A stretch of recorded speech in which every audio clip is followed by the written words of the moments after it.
Intermittent fasting increases bodily stress and burden the heart. Is your heart healthy enough to handle it? Generally, fasting is similar to exercise, both are good for improving health and overall wellness in the long term. Paradoxically, during intense fasting or exercising, it undeniably increases stress and burden to the heart dramatically in order to maintain blood circulation to the whole body. Through scrutinizing multiple scientific researches documenting this rarely explained potential danger of fasting on our heart, I have summarized it in the most layman terms for better understanding to be shared with you all. Let's get started. Hi, good day. I'm Charles, a nutritionist in the healthcare and nutrition industry for the past 20 years. Today's topic, heart attack danger from intermittent fasting. Are you at risk? The first question for today, are you the type who eat to live or live to eat? I repeat that, eat to live or live to eat. If you are the second type, the word fasting will be a little bit difficult for you to digest, right? Not eating certain food or not eating food at all during certain period of time is a little bit too difficult for you to even swallow.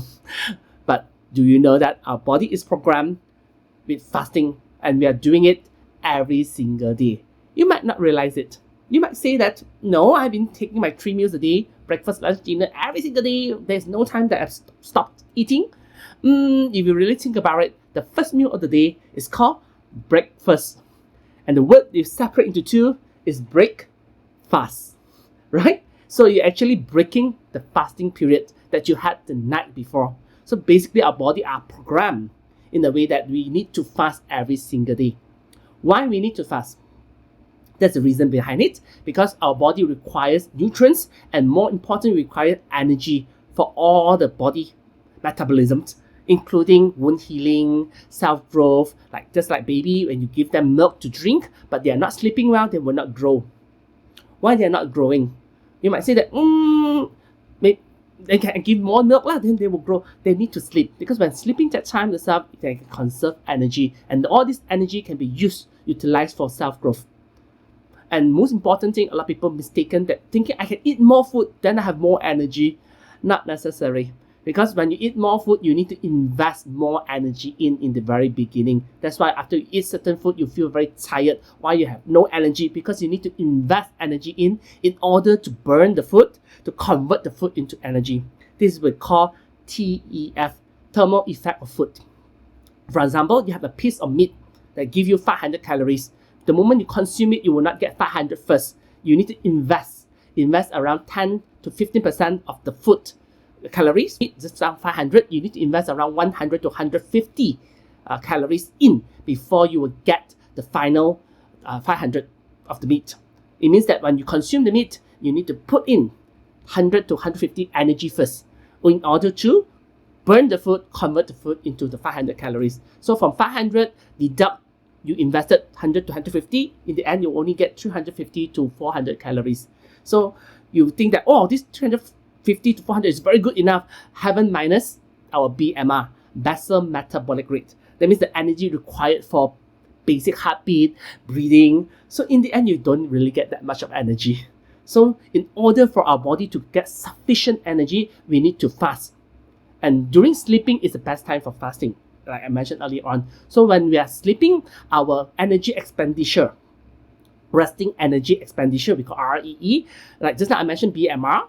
That means when you're awake, the basic energy is required is BMR. But when you're sleeping, this one will drop. The energy required for all these basic things will drop by 15%. At the same time, it also will drop for digestion. A lot of people think that when I'm sleeping, am I digesting? Yes. You still digest. That's the reason why if you eat a very full supper, the next morning you wake up, your stomach still very empty. Why? Because everything will be digested. So when you're sleeping, your body will still digest. But the amount of energy required to digest the food will drop significantly too. Just like I mentioned earlier on, if for protein it's like 10 to 15% when you're awake, but when you're fasting or when you're sleeping during that time, it will drop to around less than 10%. So in the end, you will get more energy. That's the reason why fasting is very important for our body. Is there any other health benefits if fasting done correctly?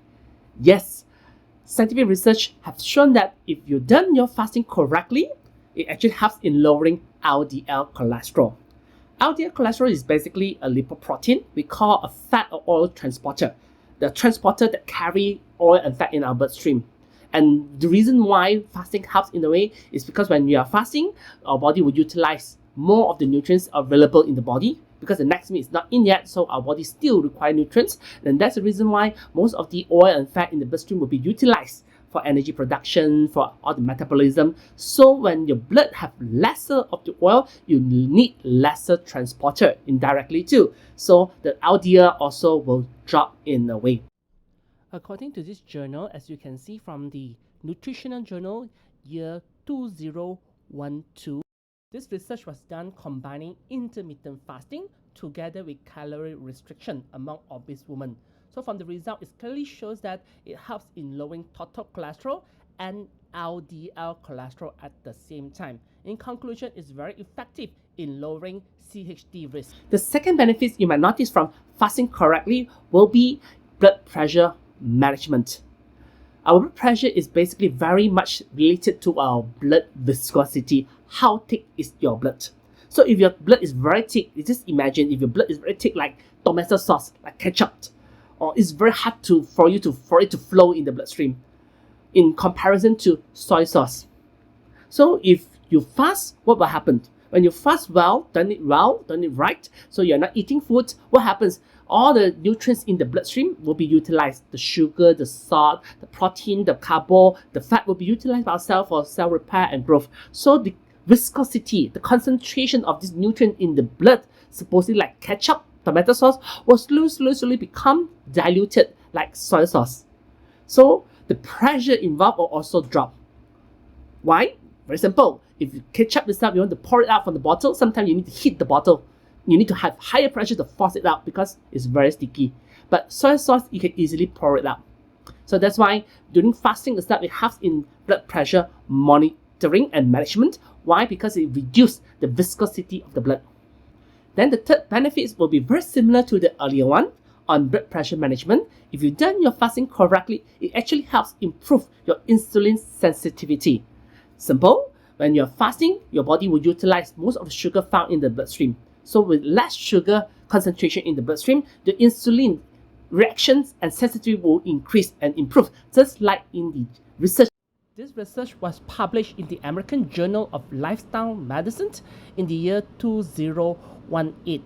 And from the report, you can clearly see that it improves insulin sensitivity among all the tested subjects. At the same time, improves serum insulin concentration and insulin resistance. So you can see that if fasting done correctly, it brings so much benefits. It helps in your cholesterol level, helps to manage your blood pressure, even your sugar level. It seems like everyone should be doing it. Like everyone should be doing this intermittent fasting. It's like, all gain, no pain. Is it really true? Let us delve deeper into it. When we come to nutrition, it's all about balance, no extremism. Yes, our body requires fasting. That's the reason why every night when we sleep, we are actually fasting. But if we overdo it, then that's a risk involved. When we overdo fasting, we call it over fasting. It will cause a lot of issues too. The most common one, we call it hypoglycemia, a sudden drop of sugar level in the blood. We call hypoglycemia. When your sugar drop below 70 milligram per deciliter, you will fall into this hypoglycemic state. And what will happen during this state? When your sugar level drops so suddenly, your brain cannot function well because our brain only utilizes sugar for its activity. So when you enter the hypoglycemic state, lack of sugar, your brain cannot function that well. All the electrical impulses will be disrupted, and then you might fall into a seizure. And prolonged hypoglycemic state can even lead to loss of consciousness, coma, and even death. That's the reason why overfasting can be deadly in a way. Then you might ask, if overfasting can be so bad for our brain, can it cause heart attack? Just now we mentioned that it's good for our cholesterol, it's good for our blood pressure, and even good for sugar level. How can that be? Like I said earlier on, everything done in extremism, over, not in balance, will cause harm to your body. Besides our brain, hypoglycemic condition actually burden our heart. Just now we mentioned fasting might be good for lowering cholesterol, good for blood pressure control. It sounds very good for heart, but without you realizing, if you overdo it in hypoglycemic state, you actually increase the burden to your heart. So are you at risk? I recommend you to watch this video. I put down in the description below. Don't ignore this heart attack, stroke, early signs and symptoms, whereby you're going to know a bit more about your heart conditions. Is it good? If it's not that healthy, then you might be at risk. You might ask why. Because when you enter hypoglycemic state of overfasting, what will happen? It will activate our sympathetic nervous system. And this sympathetic nervous system is very unique. It's a very good thing for our body, but if it's not done correctly, not controlled correctly, it can bring more harm. What happens here? When your sympathetic nervous system being activated, your body will produce a hormone that maybe some of you already very clear, very renowned hormone is adrenaline, and noradrenaline, the stress hormone. When you're in this hypoglycemic state, your body will produce a lot of stress hormone, and this stress hormone is involved in this fight or flight situation. What do you mean by fight or flight? For example, you're being chased by a dog all of a sudden. Then your body will react. All this stress hormone, adrenaline, noradrenaline will be released into your body. Then what will happen? Then you suddenly have a surge of energy. Whether you're going to stay to fight the dog or you're going to fly, run away from the dog. Both requires a lot of energy. So this is the stress hormone adrenaline, and it will be released during hypoglycemic state. When you overfast, your body will produce this hormone and you will fall into this fight or flight condition. So during this part of fight or flight, you will notice three things will happen. What are the three things? First thing, your heartbeat will increase. Because heart need to pump blood oxygen throughout the whole body, especially the muscle, so you have the energy. Then what will happen? We're going to have this vasoconstriction, the constriction of the blood vessel. Because when you constrict your blood vessel, the pressure will goes up. And only through a high blood pressure, you can maintain the circulation. When the heart beat, the blood going out, and the high blood pressure goes up, you will maintain the circulation. So that's the reason during that time when you're in stress, you feel like a Superman. Suddenly you have the surge of energy, and then you can maintain it for a certain period because the blood pressure will goes up. And lastly, the cardiac output will be more. Your heart will pump more blood out to the whole body because your body need to work.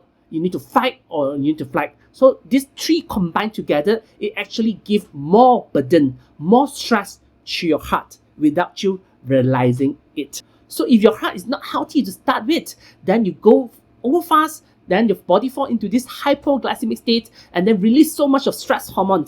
Then goes into your heart, all this adrenaline, all this noradrenaline, and then increase your heartbeat, increase your blood pressure, increase your cardiac output. Then what will happen? Your heart might even be not able to withstand it. Then you will have a heart attack or arrhythmias, irregular heartbeats.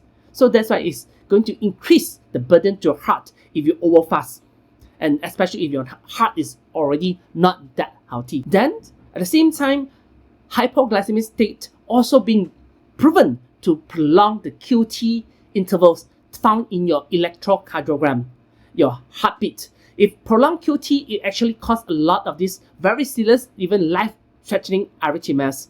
It actually causes your heart to beat out of control, not the normal rhythm. That's why your body cannot be this hypoglycemic state for too long. It's actually very, very fatal and it's very, very dangerous. Those who experience this QT intervals being prolonged, there are high chances they will fall into seizure or even heart attack or even cardiac arrest. Even though intermittent fasting is very good to our body if it's done right, but certain individuals we do not recommend to them. And the first group will be those having type 1 diabetes, the body do not produce enough insulin, and uncontrolled type 2 diabetes. Because these two groups are very prone towards this hypoglycemia conditions.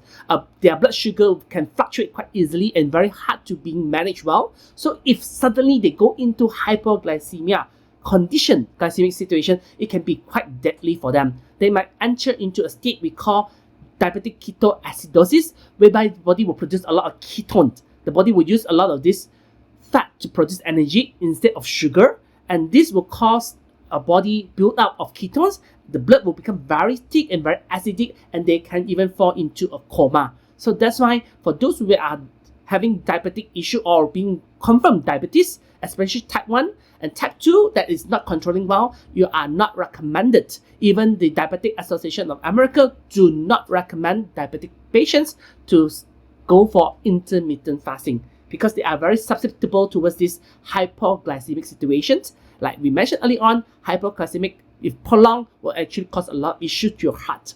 That's why we do not recommend for the first group, those with type 1 diabetes and uncontrolled type 2 diabetes. The second group of individuals we do not recommend intermittent fasting, I guess you already know the answer, are those with cardiovascular diseases. It means that their heart and blood vessel is already not that healthy. Those with atherosclerosis blockage and then hardening of blood vessels, heart not doing well, cardiomyopathy, the heart muscle is not strong, already having arrhythmias, irregular heartbeats.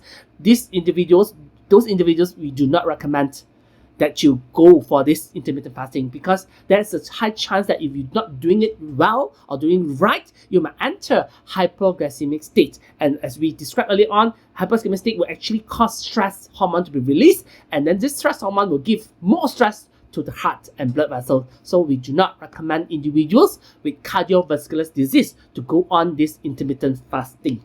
The third group of individuals we do not recommend intermittent fasting will be those having eating disorder, including anorexia and bulimia. Because we know intermittent fasting will impose a very restrictive eating pattern. It will cause more harm on them in terms of physical and psychological. And we know that they are already prone towards malnourishment.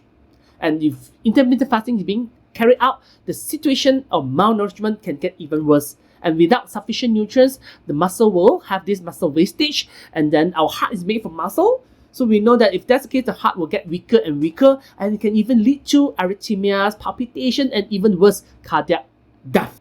Besides that, fasting also might cause electrolytes imbalance because not only in terms of food, maybe in terms of liquid, they also will have restrictions. Then what happens when your body lack of all these electrolytes, the salt, the potassium, the sodium, the calcium, and phosphorus that are required for the heart to beat normally, this will cause a lot of these irregular heartbeats and also will cause additional burden to the heart. The fourth group of individuals we do not recommend intermittent fasting will be those having low blood pressure.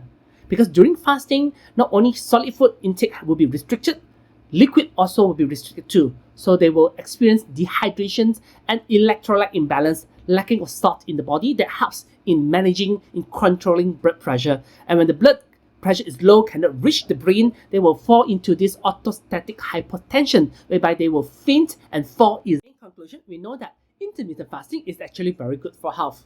It's good for our cholesterol control, blood sugar control, even blood pressure management if done correctly. Never allow your body to overfast, and then you enter this hypoglycemic state, whereby it's going to increase the burden to your heart itself.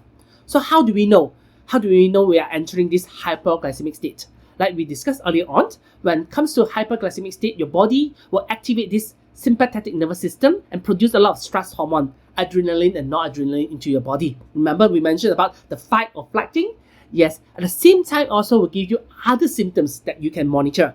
What are the symptoms? First and foremost will be sweating. It's not because of your being hot you sweat a lot. No, it's cool sweats. You're not feeling hot, but your body is become very sweaty palm. This is called cool sweats. If you're having cool sweat, it's a very good sign that you already enter hypoglycemic state. Then at the same time, palpitation, tremors, your body start to shake, and then feeling very anxious, very nervous. This is the sign. Besides activating the sympathetic nervous system, hypoglycemic situation also cause neuroglycopenic syndromes, the symptoms that are affecting your brain. Because when the brain is lacking of sugar, lacking of glucose, your brain cannot function normally. So what are the symptoms you will experience? Including quite a lot. Maybe you feel dizzy, fatigue, cannot concentrate, brain fog, and then even headache. It shows that your body already entered this hypoglycemic situation. And if prolonged, it can even cause heart attack and stroke. So that's why we have to tackle it as soon as possible. Don't go for over fasting. But if you notice you enter or someone entered this hypoglycemic situation whereby they're already trembling, a little bit seizure already, what you can do, we have to treat it quite fast by giving them sugar. Or you can give them glucose tablet, fruit juice, or even soda, carbonated drinks. Okay? Or if they're having the mild symptoms, you can already intervene by giving them this. If too serious, they even need injection of glucagon into the bloodstream to tackle this situation, because hypoglycemic prolonged can even lead to heart attack and stroke. That's why we have to be extra careful not to overdo our intermittent fasting until overfast. Thank you for watching until now. And if you notice this video is helping you in any way, any information you notice that is going to be helpful to the people around you, do share it out. And remember to like, subscribe, and turn on the notification bell for similar videos like this in the future. Meanwhile, I do recommend you to watch the next video on superfood that clean arteries, reverse plaque, and boost heart health naturally. Till the next video, see you